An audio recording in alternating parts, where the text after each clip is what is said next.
Hi, welcome to episode 329 of the Corner of Knit and Tea. My name is Laura. I'm also known as Fluffy Kara on Twitter and Instagram. I blog over at thecornerofknitandtea.com, which is where this episode and every episode show notes will be. I sell my patterns and handspun yarns on Etsy in a shop called The Corner of Knit and Tea. And I am on Ravelry, not as much these days, but I am listed there as Fluffy K, and my patterns are available there as well. So hi, how are you? It is Monday, May 17th. It is an overcast. I guess it hasn't literally rained that much today, but it is an overcast day and they are predicting rain for the foreseeable future. We had huge storms yesterday and lots of rainfall, and basically the 10-day forecast shows nothing but more thunderstorms. So it is not terribly cold. It is in the 60s right now, and I believe it's supposed to be in the 70s later this week. So just warm and humid and wet, and everything will be green soon, but we're sort of staying indoors. So, and yesterday it was quite dark, and we had thunder and lightning all day long. So I hope that you are well, that you have had some time to craft. I have had a million things going on, some behind the scenes, some in front of the scenes, and I'm delighted to say that I finally have some things to show you today because I have been working on them. I have one test knit that I completed. I shared a little bit of it on Instagram. It is currently being released as a mystery knit, so I am not sharing that with you today. I will share that with you next week after all the clues are out. I went ahead and sort of test knit it in speed fashion behind the scenes to make sure that everything was correct. And so, like I said, I don't want to share that and spoil the surprise, so I will put that off for a week or two, but I did knit that, and that was about 800 yards of DK weight in the last few weeks, so that's been going on behind the scenes. So let's start with the tea, and then I will share the things I can show you. We'll chat a little bit, and then we will move on. So today I am drinking a tea from Bird and Blend. They are a UK tea distributor, and this is their fruit salad blend. And I actually bought this because as I was going through my tea collection, most of what I have is caffeinated. And lately I've been enjoying a cup of tea before bed, and of course I don't want to drink a lot of caffeine right before I go lay down. So I've been looking for some more blends to add to my evening routine. And so this one is called Fruit Salad, Apple Pieces, Hibiscus, Rosehip, Raspberry, Elderberries, Pineapple Pieces, Lemongrass, Orange Flowers, Orange Peel, Papaya Cubes, Strawberry Pieces. So this is lovely. I actually had some last night, and I'm having a little more today, and I'm drinking it in my Hershey's mug today, which of course there's no chocolate in this, it's all fruit, but I am drinking it in there anyway because it's a big warm mug, and this smells delicious. I probably could use a little caffeine for my afternoon pick-me-up, but I had brewed a bunch of this yesterday, so I went ahead and heated some up. So let's talk about what's been on my needles. The project you guys are probably sick of seeing, the West Knits Painting Honeycombs blanket. As I said, this is Painting Honeycombs by Stephen West. I am knitting it as a sample for Zen Yarn Garden, and this is not for the faint of heart. The sample is going to have about 3,500 yards of yarn in it when I am done. So yes, there's a lot. I had stalled out a little bit because I ran out of the main color, which is kind of a steely gray, and lest you needed a reminder to order as much yarn as you need at the beginning of your project, which in this case wasn't exactly me because they sent me the box. It looks like my grays are just a little bit different now. You can see it's a little bit darker up here than it is down here. You can see it's changed just a little bit, so it shouldn't be too much of a problem. They are putting these together as kits. The kits will be available in the next couple months, and of course, all the yarn in your kit will be dyed at one time, but mine was not. So this is one of the Honeycomb series from Stephen West. This one is a huge oversized blanket. It's probably almost enough for a queen size bed. And I have been working on this since the beginning of April, I believe. And I've gotten very far, and it's got some great colors in it. It is for 8 contrasting colors and a main color, and you just keep knitting this kind of alternating honeycomb pattern, and it creates great stripes. And like I said, this is huge, and it will block out even huger because this is Zen Yarn Garden Superfine DK, which is their 100% Italian merino. It is super soft and squishy, but it is also superwash, which means that it will grow quite a bit during blocking, which is fine because I ended up going down a couple needle sizes to get gauge, so it will grow just fine.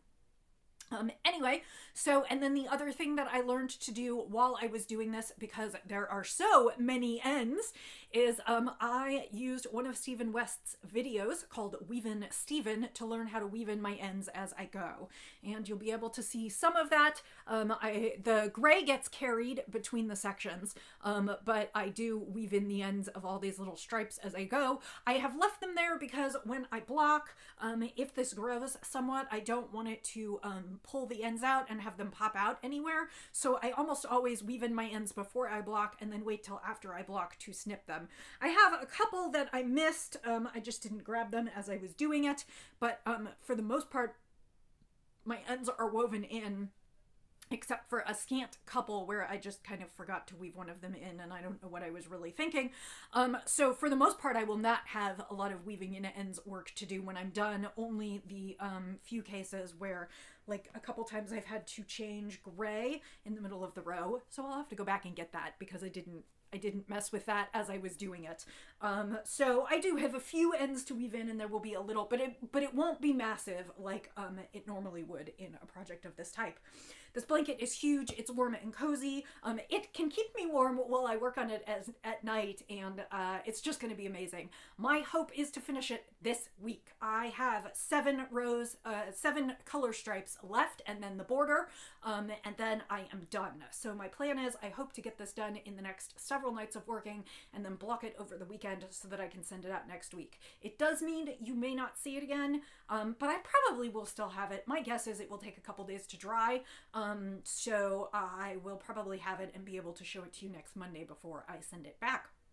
So this has been a labor of love over the last few months. And I'm a little sorry to send it back, and I'm also kind of okay that the project is coming to an end because it's heavy now that I am, 10 to 15 skeins in. So, but it is a lovely project, and like I said, it will be available as a kit. Zen Yarn Garden is going to do a blanket knit along starting in the next couple months and finishing out the year. So that is what I'm working on right now. So let's talk about some other things that I started this week. I don't remember exactly what I was able to show you last time. I think it was just about an inch of garter stitch, but I am working on the baby blanket. I decided to use the Summer Sidewalk pattern from 5410 Studios, and 5410 Studios specializes in blankets. She has a few other things, but it's mostly blankets, and she uses blankets with kind of simple geometric or textural elements. And the Summer Sidewalk is actually done in a cotton DK, and it is after another sidewalk pattern. I can't remember what that one is called.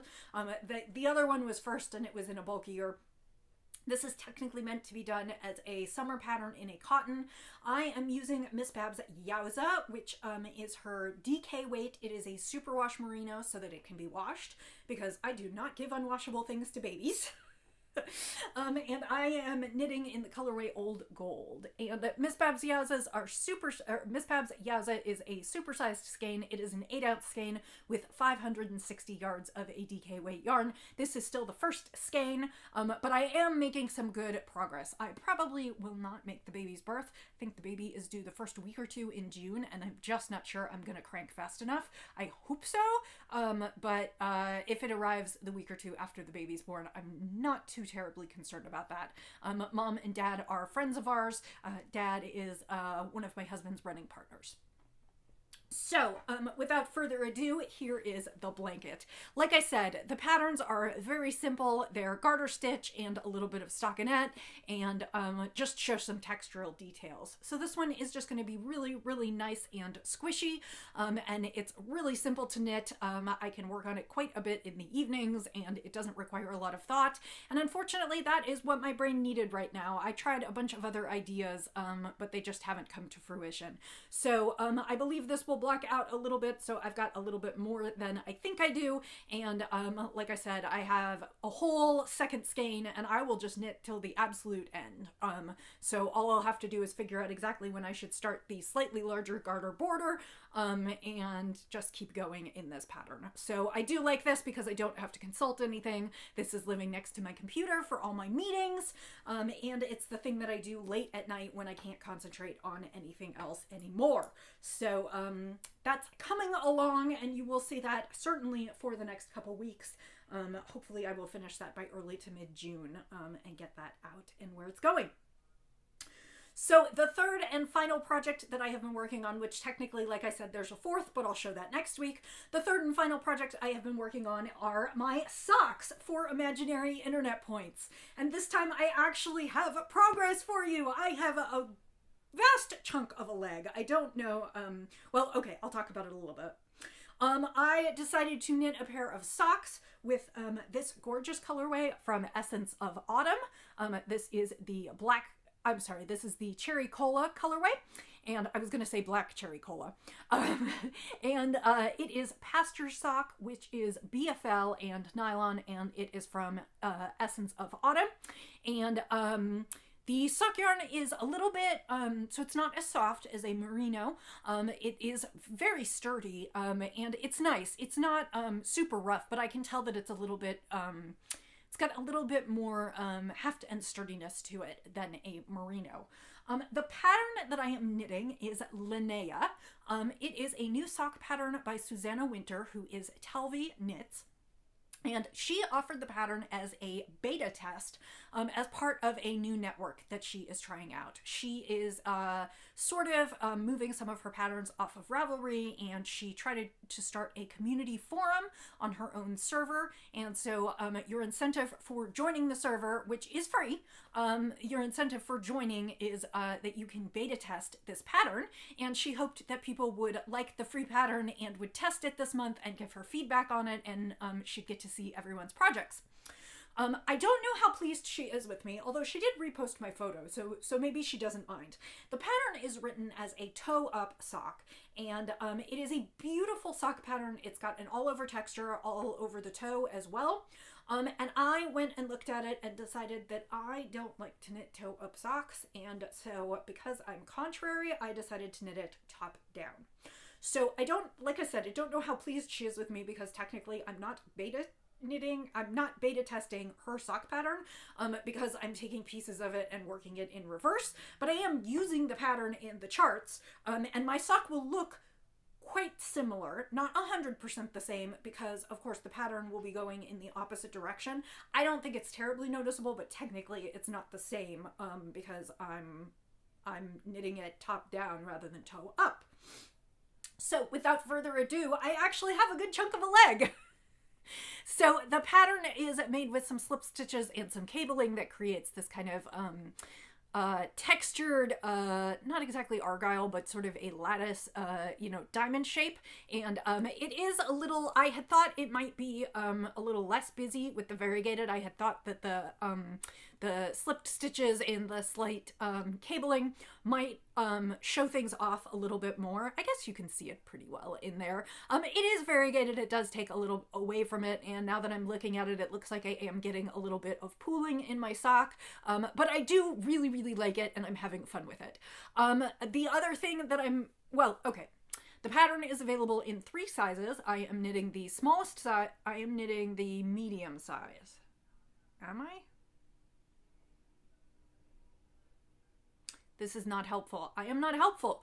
Okay, there are 3 sizes. Normally, I knit the smallest size. However, I am up a needle size, but also because of the cabling, I was afraid that it would pull in too much. So I think I know I am knitting 60 stitches on US 1, which is 2.25 millimeter needles. I believe the pattern calls for US 1.5, and I believe that there are 3 sizes, 56, 60, and 64, but I'm not 100% sure, and eventually the pattern will be available as for purchase.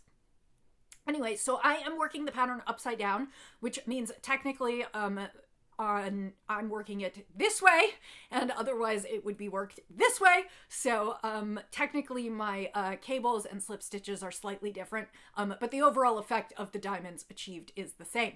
I don't know if I will knit the leg as long as she suggests in the pattern, because she suggests more than twice what I currently have, and I feel like that's going to be a little bit long for me, but I haven't decided yet. And then she uses an Eye of Partridge heel, which happens to be one of my favorites. It's a heel flap and gusset. Hers has worked obviously the opposite way, but that's what I will do for mine, and then I will carry the pattern on the top of the foot all the way down to the toe as she suggests. So my hope is to finish one of these socks by the end of May, which was sort of when she asked for test knitting feedback, and then finish this whole pair by the end of June so that I can enter the Eat, Sleep, Knit second quarter project, which is knit a pair of socks. And the yarn itself is a new-ish yarn. It's only been at Eat, Sleep, Knit for a few weeks now. So I finally have sock progress that I'm really excited about, and I expect that this will get back into rotation this week as well. My hope is to crank out that West Knits blanket so that I am done with it, and then I'll have the baby blanket and these socks to work on. I do have more samples coming in, as always, but my hope is that for the last 2 weeks of May, I can work on my socks and the baby blanket and really make a decent dent in those so that when I start out some of my June samples, I will have a little bit more control over the other things that I need to have done. I still have the kids' sweaters. Those are kind of up next on my personal cast-ons after I finish the baby blanket and the socks. And like I said, there will be more samples, some which you can see, some which you can't. So knitting life is busy. I'm spending lots of time at it, and the rainstorm this weekend was quite nice because I got to stay home and knit. So quick sip of tea, we'll move on to the spinning, and then I'll be done for the day. So spinning wise, my spinning took a little bit of a hit this week because I was trying to get through some knitting. So I do not have a finished yarn to show you. What I do have are the 2 bobbins that I finished. This is some gorgeous Tarhi from Knitty and Color, and the colorway really reminded me of Aurora Borealis, so that is what I am calling it. Although they don't appear even, and I guess we'll have to see how this works. I thought I broke them up evenly, and I will be spinning a 2-ply. It will be a fractal spin. One side I broke up into 4 pieces, and one side I broke up into 2 pieces, so they should create a subtly striping skein. I didn't want to have too much variegation in it. I wanted there to be sections where you could see just the purple and just the kind of tealy green. I didn't want it to be like an all over, so that the color was just kind of mottled and ended up looking semi-solid. I did want there to be some variation. So that's what I'm doing, and this has some really deep indigo and some violet and some blue and then some kind of greeny tealy colors. And when I called it Aurora, when I posted some of it on my Instagram and called it Aurora Borealis, Knitty and Color, the dyer actually commented that it did look like that and it had made her think of that. So that's what I'm working on there. I also selected a new spin for the week, and I don't know how far I'll get because now, of course, I'm off schedule again with showing you a finished yarn, but I guess we'll have to see. You do get to see the fiber in its original state. I did a little bit of shopping at Maryland Sheep and Wool, which was a couple weekends ago. I checked out the site and looked to see if there were any new to me dyers that I might like to try some fiber from, and I found one. This is from Dancing Leaf Dye Works, and they are it's from Dancing Leaf Farm, and it actually doesn't say where precisely it is. But this is 4 ounces of a Corriedale wool roving. It does not have a name, but it kind of reminds me of fall leaves, even though it's got purples and pinks in it. I don't know, it just makes me think of fall. Maybe it's just because it comes from Dancing Leaf Dye Works. Anyway, I thought it was pretty. You know me, I always talk about how Corriedale makes excellent socks, so I'm going to spin this up 4 socks, and it is just pinks and purples and then kind of this swampy browny green, and I really like it, and that is going to be my next spin on the wheel. So I will share some of that with you, and that will go in the shop, as well as Aurora Borealis will be headed for the shop when I am done with it. So that is kind of all the news there is to print here. I just tossed my fiber bundle onto the wheel because my wheel is sitting right here. I have some tidying up to do in my craft room because it is kind of crazy messy in here. I have a little bit more work to do. I'm going to see the eye doctor this afternoon and get my eyes dilated, which means I won't be doing anything for this afternoon or this evening except simple knitting, because I won't be able to see real well. So I hope that you are doing well, that you are finding inspiration in crafting. I am loving watching Instagram. A lot of you are participating in Me Made May. I confess that I had best of intentions and did not get as into it as I thought I would. I am wearing knitting some days, but not every day, and I have taken almost no pictures. So if I don't take pictures, did it really happen? So I hope that you're having a good month. I hope that you are healthy, that things are returning a little bit to normal where you are, or that you're settling into whatever our new normal is. My husband and I both have our shots at this point. The United States just said that the CDC just issued a guideline that those who are vaccinated can stop wearing their masks, but I think we're going to continue to wear them for a little while. I am hoping to maybe possibly see my parents this summer, and that's about as far as I'll go. So I wish you a wonderful week until I see you again. Hopefully I'll have some finishes to share with you, and maybe even a new cast on. We'll just have to see. I will wish you a wonderful week until I see you again, and I'll say happy knitting, happy spinning, happy sipping, and I'll see you next time. Bye.